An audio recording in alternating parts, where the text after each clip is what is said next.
Hello everyone, welcome to अड्डा 24/7 school. बच्चों, मैं राजेंद्र सांकला। इस सेशन में हम कक्षा 10 की पुस्तक क्षितिज भाग 2 के अध्याय संख्या 8, जिनके लेखक का नाम है ऋतुराज, और ऋतुराज जी द्वारा रचित बच्चों एक कविता है जिसका नाम है कन्यादान।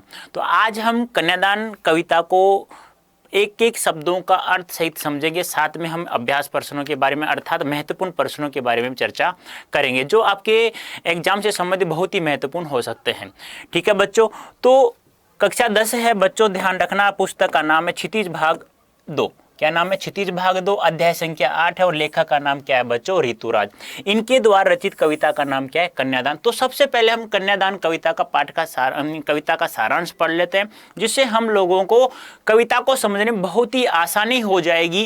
क्योंकि मैं एक एक शब्दों का अर्थ तो मैं तुम्हें बताऊंगा ही, उसके साथ में आप लोगों को भी दिक्कत नहीं आएगी। क्योंकि जब हम लोग एक कहानी के रूप में किसी भी कविता को पढ़ लेते हैं, सारांश रूप में हम लोग पढ़ लेते हैं, तो उस कविता को समझने में हमें कोई दिक्कत नहीं आती। तो सबसे पहले हम सारांश रूप में बात कर लेते हैं कविता का। तो कन्यादान कविता में माँ बेटी को स्त्री के परंपरागत आदर्श रूप से हटकर सीख दे रही है। कहने का तात्पर्य क्या है? यानी कि इस समाज में स्त्रियों के प्रति जो पुरुषों का जो व्यवहार है, उनकी जैसी सोच है, उस सोच को बदलने के रूप में लेखक ने यहाँ कहा है कि माँ है वह अपनी बेटी को जो परंपरागत शिक्षा है उससे हट करके उसे सीख दे रही है। जैसी लोगों की धारणा है, उस लोगों की धारणा से हटकर उन्हें सीख दे रही है। जिस प्रकार से यहाँ एक पद्यांश दिया हुआ है कि बेटी तुम लड़की हो, लड़की जैसा ही रहना, पर लड़की जैसा दिखाई मत देना।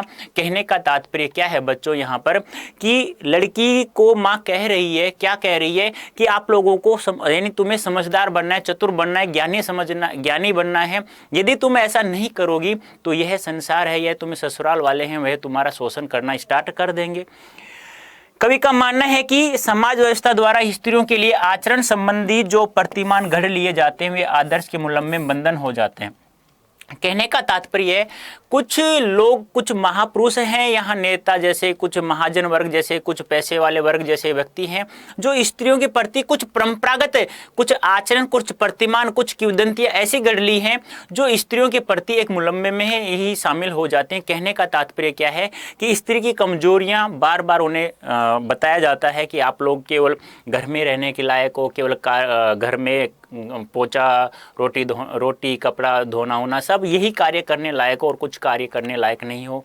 तो उनको बार बार ऐसे मुलम्मे के बंधन बंधे होते हैं एक स्त्री के, जो एक पुरुष द्वारा परंपरागत रूप में जो चलते आ रहे हैं। लेकिन इस कविता में लेखक जब बताता है कि माँ अपनी बेटी को जो सीख दे रही है, उस सीख से थोड़ा सा ऐसा हो जाता है कि हम लोगों को भी ऐसा लगता है कि ये सब गलत है, हमें इस समस्या से निपटना भी चाहिए और इस समस्या को दूर भी करना चाहिए। आगे हम बात करें, कोमलता के गौरव में कमजोरी का उपहास छिपा रहता है। कहने का तात्पर्य क्या है? कोई भी लड़की है, उसकी जो कोमलता, उसकी सहज भोली भाली जो सूरत है, उसको कुछ लोग क्या समझ बैठते हैं, उसकी कमजोरी समझ लेते हैं और उसका शोषण करना प्रारंभ कर देते हैं। आगे बात करें, माँ कहती है बेटी को, बेटी लड़की जैसा दिखाई न देने में इसी का आदर्शीकरण का प्रतीक है। इस पूरी कविता में माँ अपनी बेटी को यही कहती है कि बेटी लड़की जैसा न दिखाई देना। कहने का तात्पर्य क्या है दोस्तों? यहाँ पे माँ कह रही है अपनी बेटी को कि बेटी लड़की हो पर लड़की जैसा दिखाई न देना, मतलब आपको समझदार बनना है, आपको चतुर रहना है, आपको ज्ञानी बनना है। बेटी माँ के सबसे निकट उसके सुख दुख का साथी होती है। यानी लेखक ने कहा है कि एक माँ है, अपने दुख सुख की बातें अपनी बेटी से ही करती है, बेटे से नहीं करती है। क्योंकि बेटे कुछ ऐसे नालायक कुपात्र हो जाते हैं जो कि अपनी माँ बाप को छोड़ करके वो अकेले रहना पसंद करते हैं। यानी कहते हैं ना, एक स्वीट फैमिली क्या करते हो, एक ये है, एक ये इसकी पत्नी होगी और एक हो गया इसका पुत्र या पुत्री होगी, तो कहते हैं स्वीट फैमिली। अरे नालायक, ये स्वीट फैमिली कहाँ से होगी? इसके माता पिता कहाँ हैं, इसके माता पिता कहाँ हैं? यानी कि पहले था हम दो हमारे दो, लेकिन अब भी ये परंपरा समाप्त होने जा रही है कि हम दो हमारे एक हो रही है। इसे आप स्वीट फैमिली कह सकते हैं क्या? नहीं कह सकते। तो वही बात है, माँ अपने दुख सुख का साथी, साथ में ही अपने निकट के जिसे बताया गया है उसे बेटी को ही बताया गया है। इसी कारण उसे अंतिम पूंजी कहा गया। जिस प्रकार से एक पुरुष होता है, यानी कि 10 से 15 या 20 साल जितना पैसा कमाता है, यदि किसी एक व्यापार में लगा देता है तो उसे उसकी अंतिम पूंजी माना जाता है। इसी प्रकार एक माँ जब अपनी बेटी को जन्म देती है, जन्म से उसे अच्छे अच्छे गुणों के साथ उसे बड़ा करती है, और जिस दिन उसका कन्यादान करती है, अर्थात जिस दिन उसकी शादी करती है, तो उसे ऐसा महसूस होता है कि आज मैंने जब इसका कन्यादान कर रही हूँ, यानी अपने दामाद के हाथ में बेटी का हाथ दे रही है, तो उसे ऐसा लगता है कि अब मेरे पास कुछ भी नहीं बचा है। इसलिए बेटी को माँ के लिए वह अंतिम पूंजी कहा गया है। कविता में कोरी भावुकता नहीं बल्कि माँ के संचित अनुभवों की पीड़ा की प्रामाणिकता अभिव्यक्ति है।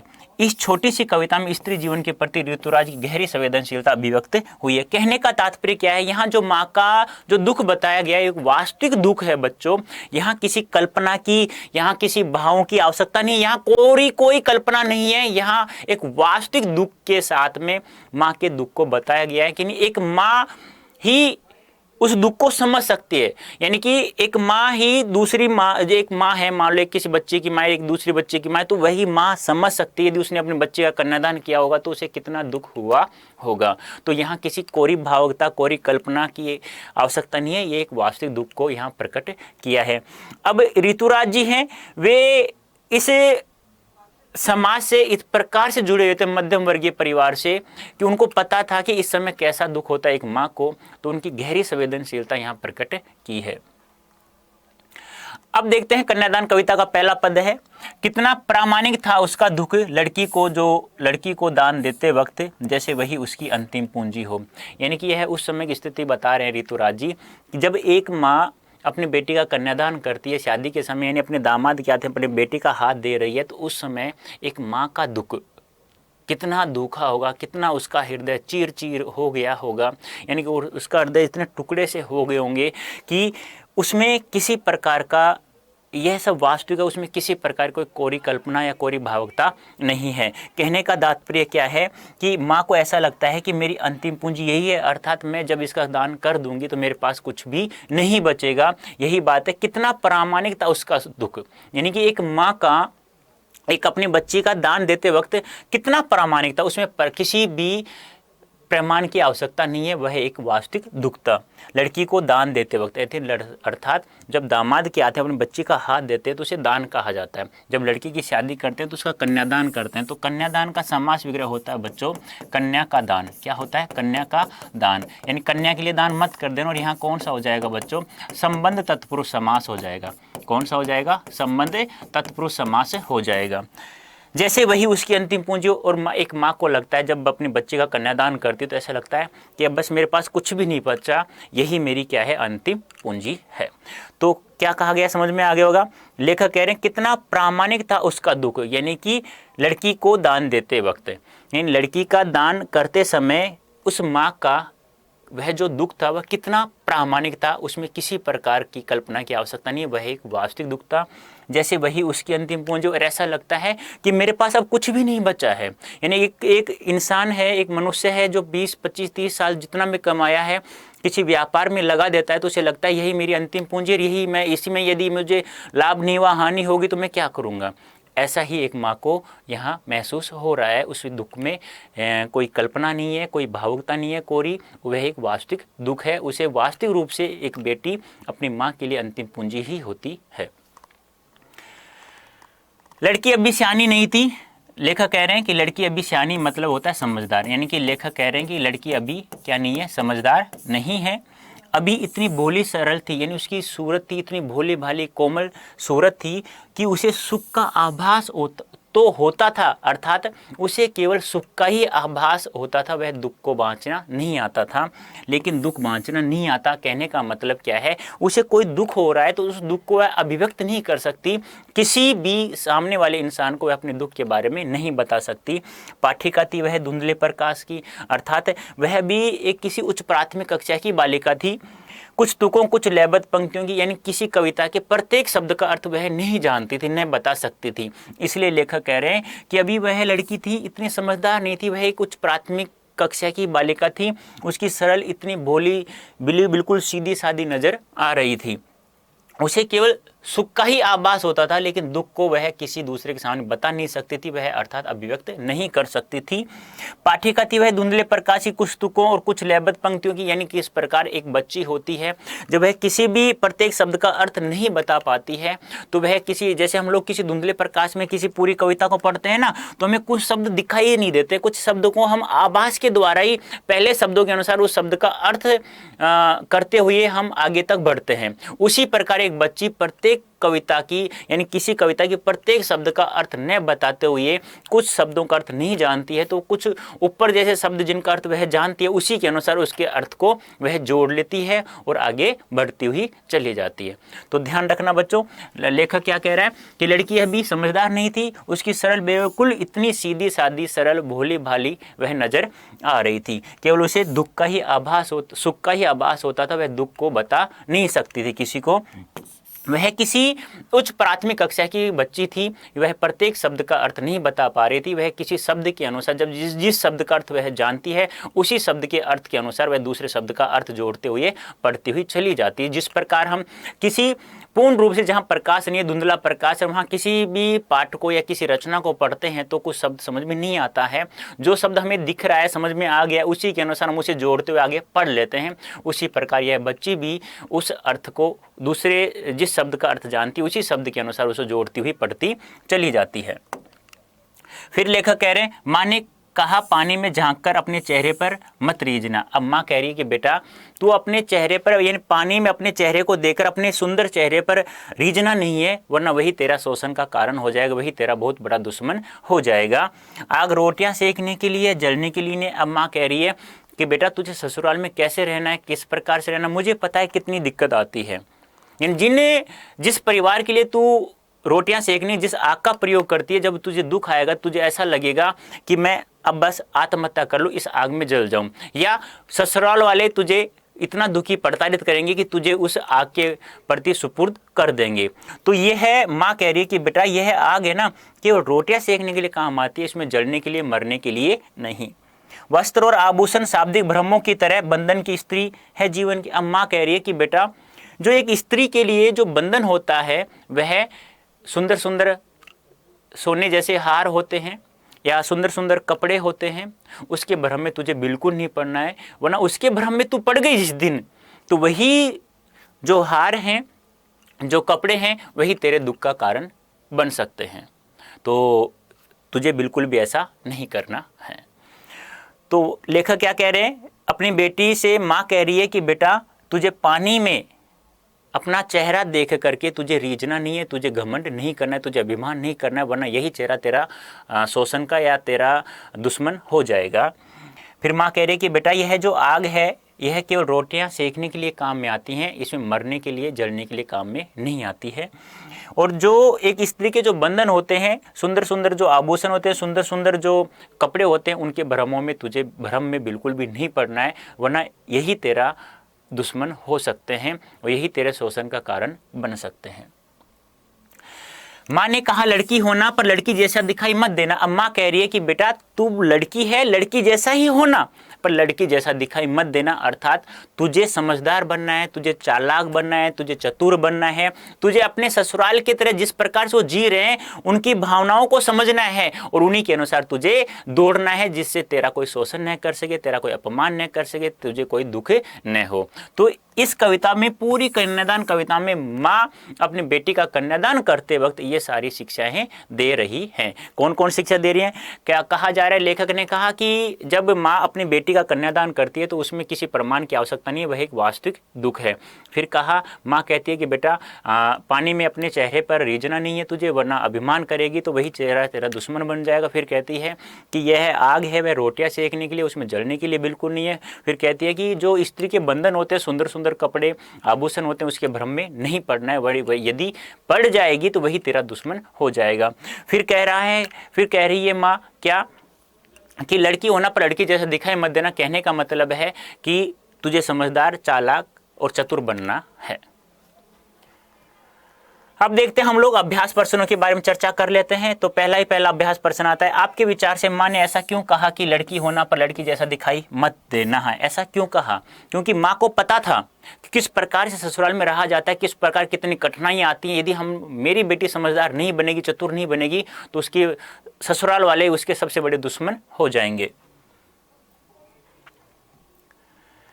मेरे विचार से लड़की की माँ ने ऐसा इसलिए कहा होगा कि लड़की होना पर लड़की जैसा दिखाई मत देना, ताकि लड़की अपने गुणों के कारण भोली भाली और सीधी सादी नजर आती है। जिन गुणों के कारण वह सरल नजर आती है वह उन गुणों को बनाए रखे, लेकिन वह इतनी कमजोर और सरल भी न हो कि सीधी लड़की समझकर ससुराल के लोग उसका शोषण करें।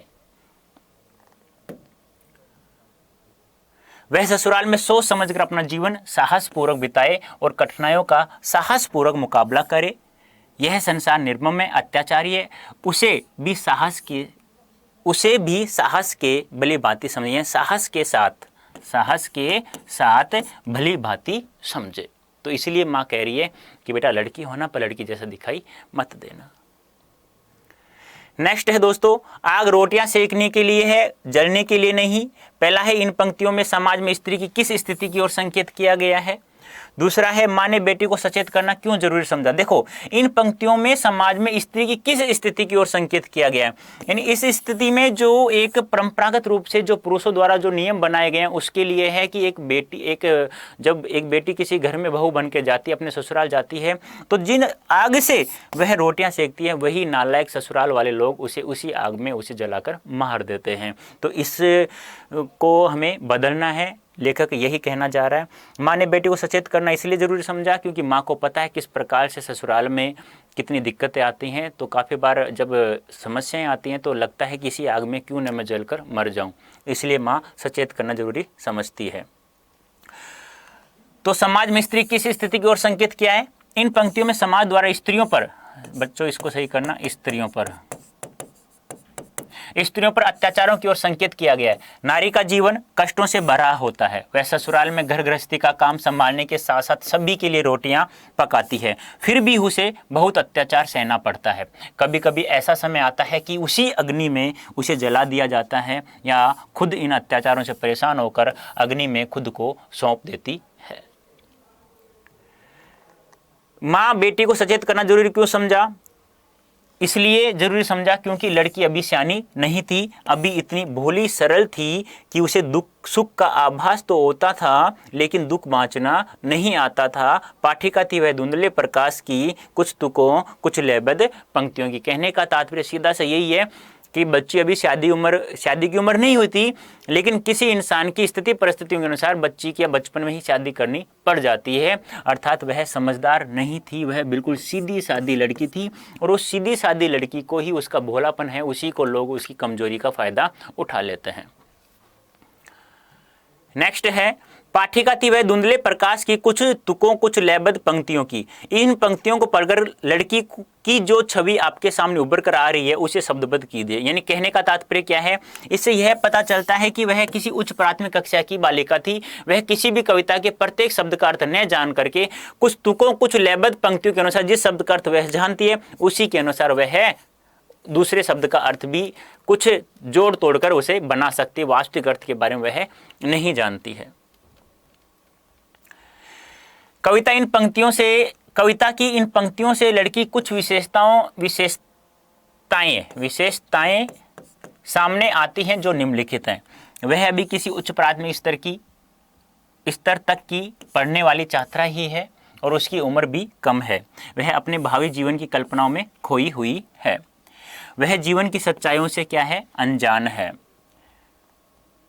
समाज घर गृहस्थी आदि के काम की उसे जानकारी नहीं है कि ससुराल में कैसे दिनचर्या चलती, क्योंकि बच्ची है अभी तो वह सपने संजो रही है कि मुझे किस प्रकार जीना है किस प्रकार से नहीं, और उसी वक्त उसकी शादी कर दें तो वही बात होगी। वह सीधी सादी लड़की है जो यह नहीं जानती कि बहुओं के नाम पर कैसे कैसे बंधन डाले जाते हैं, कहाँ, ससुराल में, और उस पर कई तरह के अत्याचार भी किए जाते हैं। वह निर्मम संसार से अभी अनभिज्ञ है, अर्थात जानकार नहीं है, इस अत्याचार संसार के बारे में बिल्कुल भी नहीं जानती है। नेक्स्ट है, माँ ने अपनी बेटी को अंतिम पूंजी क्यों कहा, क्योंकि माँ जन्म से लेकर बेटी का जब जन्म देती है तब से लेकर के उसका कन्यादान करते वक्त उसे बहुत ही अच्छे अच्छे गुणों के साथ उसे बड़ा करती है, और वह जब उसका कन्यादान करती है तो ऐसा लगता है कि अब मेरे पास कुछ भी नहीं बचा, सब कुछ ये बेटी थी अंतिम पूंजी के रूप में, यानी मैंने पाल पोस कर इसको इतना बड़ा किया, आज मुझे इसे दान करना पड़ रहा है तो मेरे पास बचेगा क्या। दान करने का मतलब क्या होता है बच्चों, जो भी इंसान किसी वस्तु का दान करता है, किसी इंसान का दान करता है, तो दान करने का मतलब होता है, मान लो ये पेन मैं किसी को दे दूं तो दान मैंने कर दिया तो अब इस पर मेरा कोई हक नहीं है। ये तो गलत तो है, परंपरा गलत है, पर क्या करें, संस्कृति हमारी। तो दान करने का मतलब ये होता है जिसका हम दान कर दें, दान करने वाले का उस पर कोई हक नहीं होता, ना हम उसे मांग सकते हैं।